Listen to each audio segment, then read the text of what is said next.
Hola y bienvenidos al parte 2 del pretérito, los irregulares. Durante el video, mira y completa las páginas 8 y 9 en el paquete. Recuerda, cuando ves este símbolo, hay algo en el paquete que necesitas escribir o hacer. Primero, yo quiero hacer un repaso rápido de las conjugaciones de los verbos regulares en el pretérito. Para los AR verbos, you would use with a yo form, haste with tú, o with usted, él, ella, amos with nosotros, nosotras, and aron with ustedes, ellos, ellas. Para los verbos que terminan con ER o IR, tú vas a usar I with the yo form, iste with the tú form, yo with usted, él, ella, imos with nosotros, nosotras, and ieron with ustedes, ellos, ellas. Y el proceso para conjugar verbos en el pretérito es lo mismo que conjugar los verbos en el presente. Simplemente necesitas usar las terminaciones nuevas. Okay, let's get to the main event, which are the irregular verbs in the preterite. We are going to go over a few different types of irregular verbs in the preterite. However, these actually are not all of the irregulars. You will learn some more in the higher levels of Spanish that you take in high school. The first type of irregular preterite verb that we need to talk about are the stem-changing verbs. Now, here's the good news. Any AR or ER verbs that have a stem change in the present tense do not have a stem change in the preterite tense. So, look at cerrar. You see in the present tense, it changes to la tienda cierra. However, in the preterite, it does not. It's la tienda cerró. No stem change. Also, with volver, you see in the present tense, it changes to Carlos vuelve tarde, but in the preterite, it stays Carlos volvió tarde. However, although we were lucky with the AR and ER verbs, we are not so lucky with the IR verbs. IR verbs that have a stem change in the present tense do still stem change in the preterite. So look at the verb pedir. In the present, it changes to ella pide un lápiz. You can see it is still changed from E to I in the preterite. Ella pidió un lápiz.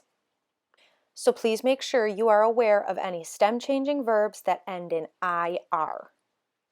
The second type of irregular preterite verbs that we will learn today are the car, gar, zar verbs. These are infinitives that end in either car, gar, or zar, and they have a spelling change in the yo form, but it is in the yo form only. Let's look at some examples on how these verbs change. Infinitivos que terminan con car, por ejemplo, buscar. The C changes to a QU in the your form, so it becomes yo busqué. Infinitivos que terminan con gar, por ejemplo, llegar, the G changes to a GU, so it becomes yo llegué. Y los infinitivos que terminan con sar, por ejemplo, empezar, the Z changes to a C, yo empecé. The reason you do this is because you want to get the right sound. So, for example, in buscar, you want that K sound. If you left it as a C, that would be yo busé, because C and E in Spanish makes a se sound. Same thing for gar. If you left it as GE, you would get yehe. GE in Spanish makes the h sound, but you want that g that's in the infinitive, so you need to add the u to get llegué. And I just want to stress one last time, these only change in the yo form. They follow the normal conjugation process using the preterite endings for all of the other subject pronouns. The third type of irregular preterite verb that I want to talk about are what I call the double vowel verbs. Now, this is not an official name, but we're talking about creer, oír, and leer. These again have spelling changes in the preterite tense. Every I needs to have an accent mark with these three verbs. Also, in the usted, el, ella form and the ustedes, ellos, ellas form, the I changes to a Y. It does that because Spanish does not like having three vowels together, so they trade out the I for a Y. So let's take a look at the actual verbs and their conjugations. You can see they all make the same changes, so that's good. The yo forms are normal because those always were I with an accent. So creí, oí, leí. However, look at the tu forms. Those have to have an accent mark. Regular verbs don't. Creíste, oíste, leíste. Where it gets really funky is in the el, ella, usted form. As you can see, that I changed to a Y. So, creyó, oyó, leyó. They're pronounced the same, and they still keep the accent on the O. But make sure that I is a Y. The nosotros form also adds an accent mark that is not there for normal preterite verbs. So, creímos, oímos, leímos. And finally, the ustedes, ellos, ellas form is weird, just like the usted, el, ella form.